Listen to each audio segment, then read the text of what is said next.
Hello friends, आसत जाना आज नुआ खबर को प्रकाश पाइला मैट्रिक परीक्षार तारीख घोषणा है। फेब्रुआरी 2 तारिख रे हेबो मैट्रिक परीक्षा।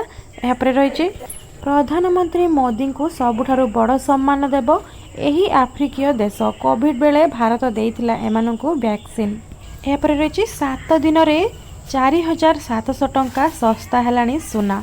जानतु एबे 2224 कैरेटर दर केते।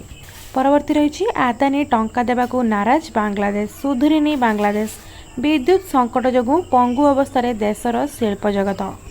परवर्ती रही मध्यवित्त को आश्वस्ति कमिला टिकसर बोझ। प्रधानमंत्री मोदी नेतृत्वाधीन सरकार 10 वर्ष कार्यकाल भितर टिकसदाता संख्या वृद्धि होता बेले 20 लाख टंकारु कम उपार्जन करुवा व्यक्ति मानकु उपरे एबे टिकसर बोझ हालुआ करिसेंती सरकार।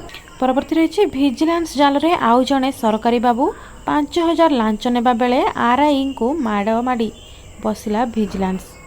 परवर्ती रही 8 रे चाषी अकाउंट को आसीबो टंका। मोहन सरकार बड़ घोषणा। 8 तारिख रे चाषी मानकु ओडिशा सरकार अकाउंट को टंका पठाइबे। हेले केते टंका पठाइबे और काहेकि पठाइबे यह जानिबा को चलंतु जानिबा। डिसेंबर 8 तारिख रु चाषी को मिलिबो इनपुट सब्सिडी। बरगढ़ सहल में आयोजित चाषी समावेश यही सब्सिडी टंका दिज्व।